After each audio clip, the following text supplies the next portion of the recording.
کہا گیا محبوب آپ تو مکہ والوں کے پاس ابھی تشریف لائے ہو، آپ نے تو ابھی چند سال 10 سال تبلیغ شروع کی ہے، 10 سال ہوئے، اور یہ مکہ والے آپ کو نہیں مار رہے، آپ کو ستا رہے ہیں، آپ کے راستے میں کانٹے ڈال رہے ہیں، گڑھے کھود رہے ہیں، آپ کو برا بلا کہہ رہے ہیں، آپ پر اوجریاں پھینک رہے ہیں، طرح طرح کی اذیتیں دے رہے ہیں۔ یہ تو صرف 10 سال کی کہانی ہے، سنو ہمارے نوح کی کہانی جس نے 950 سال صبر کیا۔ اللہ، یہ حضور کو تسلی دینے کے،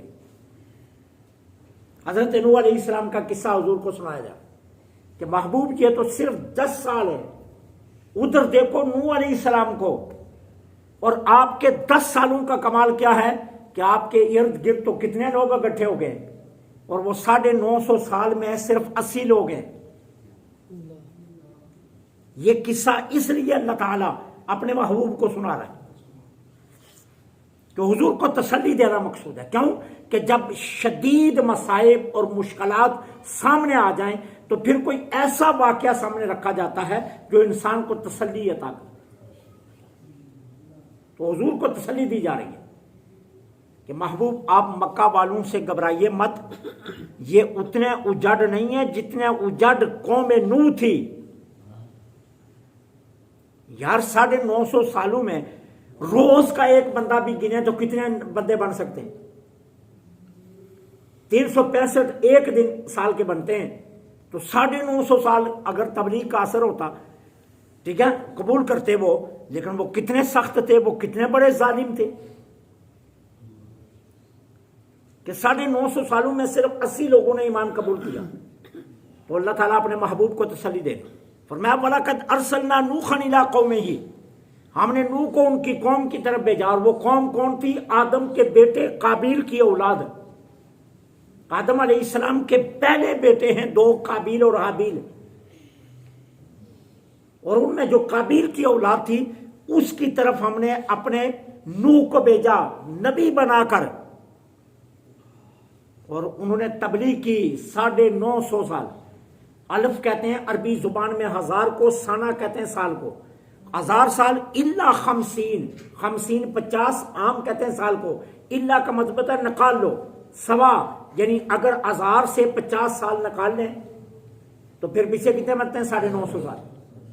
جس طرح ہمارے پرانے بزرگوں کی طریقہ ہوتا تھا، وہ گنتی کس طرح کرتے تھے؟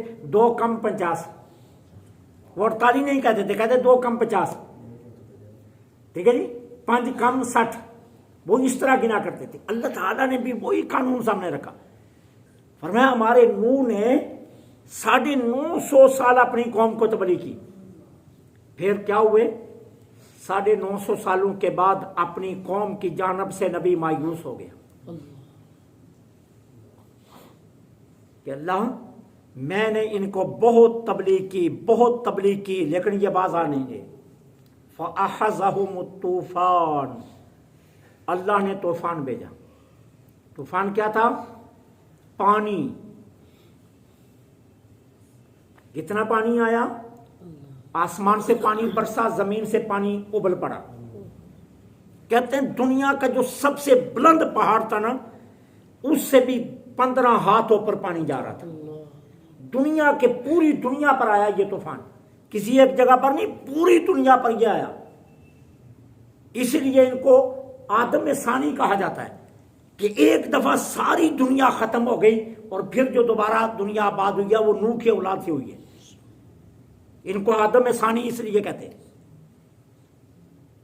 تو یہ عذاب آیا دنیا پر کہ دنیا کا جو سب سے اونچا پہاڑ ہے، سب سے اونچا پہاڑ، اس سے بھی پانی 15 ہاتھ اوپر جا رہا تھا۔ اتنا پانی دنیا میں ہے، آسمان سے بھی پانی برس رہا ہے زمین میں۔ نوح کو کیا حکم دیا؟ ایک کشتی بنا لو، جن لوگوں نے ایمان قبول کیا وہ سارے کشتی میں بٹھا لو۔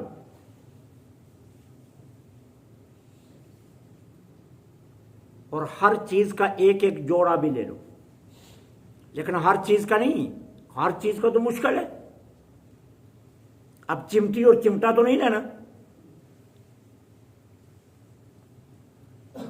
بات سمجھے؟ ہر چیز سے مراد کیا تھی؟ وہ چیز ہے جن کی انسان کو ضرورت پڑ سکتی۔ بات دوبارہ جب ہم انسان کو آباد کریں گے تو ضرورت، مثلا گھوڑا ہے، اس کی ضرورت ہے، ان کا جوڑا لے لو، گدے کا جوڑا لے لو، گدی گدا، بیل بیل، گائے لے لو، بھینس بھینسا لے لو، مثالیں دے رہا ہوں، ٹھیک ہے نا؟ اس طرح انسانی زندگی کو جن چیزوں کی ضرورت پڑ سکتی ہے وہ تمام کے جوڑے لے لو اور وہ سب کشتی میں بٹھا لو، وہ سب کشتی میں بٹھا لیے گئے۔ کہا نو تم کشتی میں بیٹھ جاؤ، ملاح کی ضرورت نہیں ہے، چپو چلانے کی ضرورت نہیں ہے، پانی جتنا بلند ہوتا جائے گا کشتی خود بلند ہوتی جائے گی، کشتی خود بخود بلند ہوتی جائے گی، گھبرانا نہیں۔ اوپر سے جو پانی برس رہا ہے وہ تمہاری کشتی میں نہیں آئے گا، نیچے سے جو ابھر رہا ہے وہ تمہاری کشتی میں نہیں آئے گا۔ کیوں؟ تم جو بیٹھے ہو اس میں، تم جو بیٹھے ہو اس میں، اس لیے ہم اسے غرق نہیں کریں۔ تم بیٹھ جاؤ کشتی میں اور جوڑے بٹھا لو، یہ کشتی خود تیرتی رہے گی، اور جہاں ہمارا حکم ہوگا وہاں خود رک جائے گی۔ ایک مرتبہ اللہ نے ساری کائنات کو غرق کر دیا سوائے کشتی والوں کے، باقی کائنات میں کوئی نہیں بچا۔ کیوں؟ نبی نے دعا کیا کی تھی؟ ربی لا تذرنی، ربی لا تذر من الکافرین الا دیارا، اللہ کوئی کافر روئے زمین پر نہیں بچنا چاہیے۔ وقال نوح ربی لا تذر من الارض، ٹھیک ہے، زمین پر کوئی کافر نہیں بچنا چاہیے۔ اور باقی تو سارے کافر تھے نا جنہوں نے ایمان قبول کیا تھا، وہ تو انہوں نے کشتی میں بٹھا لیے، لہذا سب کو غرق کر دیا، کوئی روئے زمین پر نہیں بچا۔ اور جودی پہاڑ کے پاس آ کر کشتی خود بخود ٹھہر گئی، اور پھر پانی خشک ہو گیا۔ پھر نوح علیہ السلام اس کے بعد دوبارہ زندہ رہے، تبلیغ کی، پھر وہ جو لوگ کشتی میں بچے تھے ان کی نسل پھیلی، اور پھر نوح علیہ السلام کی اولاد نے کائنات ساری آباد کی۔ اب اللہ اپنے محبوب کو تسلی کے لیے یہ بتا رہا ہے، فرمایا کیا کیا؟ فَأَنْجَيْنَاهُ، ہم نے نجات دے دی نوح کو، وَأَصْحَابَ السَّفِينَةِ، اور کشتی میں جو بیٹھے ہوئے تھے ان کو۔ سفینہ عربی زبان میں کشتی کو کہتے ہیں، اصحاب کہتے ہیں کشتی والے، کشتی والوں کو، نوح کو ہم نے نجات دے دی۔ اب کیا اللہ فرما رہا ہے؟ محبوب گھبرائیے نہیں، یہ مکہ والے جتنا مرضی ظلم کر لیں، جتنا مرضی ستا لیں، وعدہ ہے آپ کو اور آپ کے ساتھ جو ایمان لائے کامیاب وہی ہوں گے۔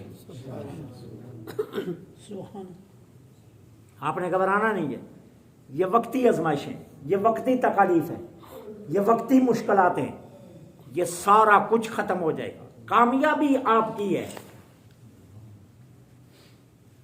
قصہ نوح اپنے سامنے رکھ لو، اتنی اجڑ قوم تھی، ہم نے ایک مرتبہ کائنات سے صفایا کر دیا، لیکن اتنے طوفان میں بھی ہم نے اپنے نوح کو اور اس کے ماننے والوں کو بچا لیا۔ محبوب یہ کافر کتنی آندیاں چلا سکتے ہیں، کتنے ظلم کر سکتے ہیں، کتنا ستا سکتے ہیں، یہ ستا لیں، طوفان نوح کی طرح یہ جو مرضی کر لے، لیکن ہم آپ کو اور آپ کے ماننے والوں کو بچائیں گے، کامیاب آپ کو کریں گے۔ اور پھر وہی ہوا، ٹھیک ہے۔ اللہ اپنے محبوب کو وَجَعَلْنَاهَ آیَةً، ہم نے اس کشتی کو دنیا والوں کے لیے نشانی بنا دی۔ دنیا والوں کی نشانی کیا ہے؟ دنیا والوں کے لیے نشانی یہ ہے کہ جو نیکوں کے ساتھ لگتا ہے صرف وہی ترتا ہے، یہ نشانی ہے دنیا، دوسرا کوئی نہیں تیر سکتا۔ پہاڑوں پر لوگوں نے جب پانی آیا، لوگ پہاڑوں پر چڑھے، اللہ نے پہاڑوں سے پانی اوپر کر دیا۔ کوئی بلندی پر چڑھا، اللہ نے پانی کو اوپر اس کے اوپر بھیج دیا۔ حیران کن بات یہ تھی کہ دنیا کے بلند سے بلند ترین پہاڑ ڈوب رہے تھے، اور آسمان سے پانی برس رہا ہے، زمین سے پانی جو ہے نا وہ نکل رہا ہے، لیکن کشتی کو کوئی پرواہ نہیں۔ اور یہ کمال نہیں ہے، کشتی تو تیرتی ہے نا، لیکن بغیر چپو کے تیرے تو کمال تو یہ ہے نا، طوفان میں تیرے تو کمال ہی ہے. ارے سمندر پورے طرح بپر جائے اور طوفان ہو سمندر میں اور سمندر کی لہروں میں طغیانی ہو لیکن کشتی کولا نہ کھائے, کمال تو یہ ہے نا. تو کہا اس طرح ہم نے ان کو بچا لیا, ہم نے ان کو نجات دے دی, ہم نے محفوظ کیا اور اس کشتی کو دنیا والوں کے لیے نشانی بنا دیا کہ دنیا والوں ایک بات یاد رکھو, اگر تیرنا چاہتے ہو, سنبھلنا چاہتے ہو, بچنا چاہتے ہو تو پھر اللہ والوں سے جڑ کر رہنا, ایمان والوں سے جڑ کر رہنا, نیکوں کے ساتھ جڑ کر رہنا.